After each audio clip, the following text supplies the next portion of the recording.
Okay, so welcome back. This is the second video in a series. In our first video, we talked about the COVID-19 and the truth behind this virus. And now we're going to talk about other changes you can expect in the world in the times to come. So we mentioned the founders, my spirit guides, who have stated repeatedly for the last 15 years or so that a large percentage of humanity would likely have difficulties from failure of the immune system. And we indicated that this failure of the immune system happens largely because of the heavy amounts of pollution we have on planet Earth. We didn't really talk too much about stress. We mentioned negative thoughts and negative emotions that have been built up over many lifetimes in humanity that need to be cleared. Basically, it's karma that needs to be cleared. Karma is nothing but unfinished business. Karma is those soul lessons that we didn't complete, perhaps in one lifetime because of the short lifespan of souls on Earth. And so we had the continuation of those lessons from lifetime to lifetime. For example, many souls who are, let's say, the more advanced souls in humanity want to learn about unconditional love. Well, unconditional love often takes between 10 and 20 lifetimes to learn. You may say, oh, I'm going to learn all about unconditional love, and then look what happens. You end up, those parents you decided you were going to come in, oh, I think I want those parents. They look like really enlightened beings. And you get here and they fall into codependency, jealousy, possessiveness, things of that nature. And you're not learning much about unconditional love because you grow up in a conditional love environment, one where it's filled with codependency and possessiveness and manipulation, passive aggressiveness, things of that nature. And so later in that life you say, well, I really didn't learn that much about unconditional love. I think I'm going to have to come back and have another lifetime and see if I can learn more about unconditional love. So that would be an example of karma that gets carried over from lifetime to lifetime. Now, obviously, there's the so-called tit for tat, which is the attack and revenge that often goes on for many lifetimes, especially among the lesser enlightened souls. So I end up killing you in a past life, you end up killing me in a future life, and we go back and forth exacting revenge on each other for many lifetimes before we realize the folly of behaving in such a manner, and we put all of this silly nonsense to rest, no longer trying to be the one who gets revenge or whatever, or the victim and the perpetrator, going back and forth over and over as victim and perpetrator. So a lot of us come in with this unresolved karma, and of course it affects very heavily on our ability to move forward with our soul lessons. So we tend to get caught in these dramas, family conflict. And this, of course, takes a tremendous toll on our immune systems, takes a tremendous toll on our overall well-being, and so we're unable to maintain a high enough vibration to overcome the negativity that we're seeing in the world. So we get caught up in the drama of duality, caught up in the Leela, the Maya, the illusion, as the Eastern teachings would call it. So these are additional, very major influences that contribute to the failure of the immune system, which is the main vehicle for exiting the earth plane over the next 10, 20, 30 years. So this is something that every one of us on the spiritual path has to examine within ourselves. Where do we have unresolved karma? What are the unresolved emotional issues? What are the core negative beliefs that we have to let go of? And many of you who have been following this work for a number of years know that the vast majority of the workshops and seminars that I offer are designed to present tools such as timeline healing, for example, which are highly effective at removing core negative beliefs and traumatic emotional experiences from early childhood in this life and past lifetimes. So this is the next thing that we want to discuss, is how do we heal our negative consciousness to the point where we no longer buy in to the issues of this planet, the problems that we see all around us as we look out and see what is causing the war, poverty, misery, and suffering on planet Earth. It is always some form of the belief in separation from God. And so we come into these physical forms from higher realms as souls that came in to perhaps level 7, which is called the soul planes. If you've read Soul Integration, you know about the soul planes. We come into these bodies, we lower our vibration in order to be in a body on Earth, and then we become identified with the lower realms. We forget about our higher self. We forget that we're created in the image and likeness of God, even though the first chapter of the Christian Bible states that we're created in the image and likeness of God. We forget that.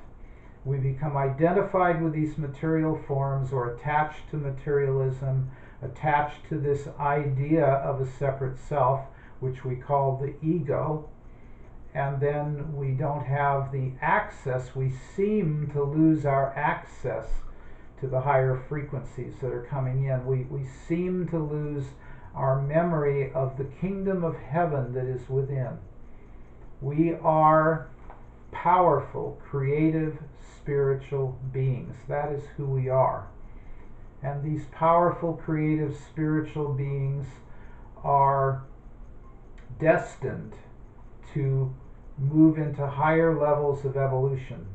This human form that we call Homo sapiens is not the final level. There are levels beyond this. The one called the crystal light body is talked about in the Ascension workshops. This is the ability to raise the frequencies of our physical body to the point where we're no longer subject to the laws of entropy, the laws of degeneration, decay, and death. We can overcome death, as it says in the Bible and in many other teachings, including the ancient Hindu texts and many other texts, that it's possible to overcome death. It's possible to get off the wheel of reincarnation. How do we do that? By raising our consciousness to a certain threshold where we are balancing centropy, or the higher frequencies that recharges and regenerates the human form, with entropy, which is this dissipating quality, what is called the second law of thermodynamics in physics. The idea that everything wears down and eventually dies, which would be true if there was nothing to regenerate this plane of existence. But fortunately there is. This is what the very last book that I've written talks about. It goes into great depth on the subject of centropy, or regeneration, the regenerative principle of the universe, which has been misunderstood or ignored by most scientists and psychologists. So this is the more spiritual, metaphysical aspect to what we were talking about in the earlier video, which was about the COVID-19, about the immune system, and about how people are focused on trying to prevent the spread of this virus, when in reality they should be focused on raising their immune system. If everybody had a high immune system, there would be no outbreak, no pandemic, or plandemic, as some people are calling it. It simply wouldn't be there. And yet, how many times when you turn on the evening news do you hear about the immune system? So this is the other side of that, which is the more spiritual side, which is there's a reason why we as human beings have allowed so-called negative entities, or dark cabal or dark Illuminati or negative extraterrestrials, whatever you want to call the beings who seem to be here to prevent us from awakening, from growing spiritually. Why are they here? Why did we create these beings coming to Earth? That's a really good question. So let's go deep into that question a little bit. Why would freedom-loving, peaceful, kind souls attract these negative entities that want to destroy us or want to take away our peace, or at least turn us into slaves? Why? And the answer is the belief in separation. The belief that there is a force that opposes God, that there's an enemy to God. Call it devil, Satan, whatever you want to call it. That belief is what creates and attracts to us negative beings who want to take us over, who want to control everything on this planet. And so this is the how and the why of the dark cabal, the dark Illuminati, those beings who purposely try to enslave us through lockdowns and quarantines and riots and civil unrest and corrupt politicians, which are corrupt because they are basically possessed by these negative energies. They have an extreme desire for power, these negative forces. They want what they call power, which is really false power, because true power has no need to control or manipulate anybody. Why would you want to control another human being if you already had true power? Because there would be nothing to be afraid of. There'd be no threat to your power if it was real. I have the kingdom of heaven within me. What more do I need except to share that with those who do not yet realize that they have the kingdom of heaven within them? I would have no desire to control or manipulate anyone, whether it's to gain financially or for an ego boost. Look how powerful I am. All of that is false power. What good does it have if you have billions and billions of dollars if you don't have inner peace?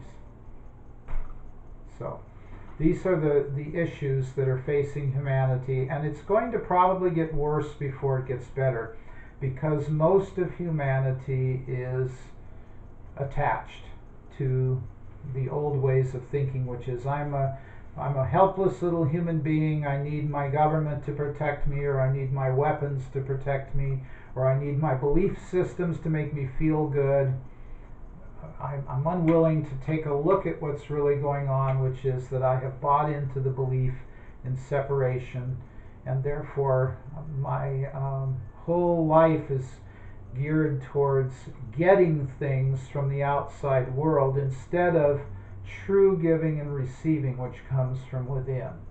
So instead of living life from the inside out, which is the correct way of living, where you radiate from the center of your being out into the world, powerful spiritual energy continuously radiating out and going where it's needed in the world. Instead, we feel, oh, I'm lacking.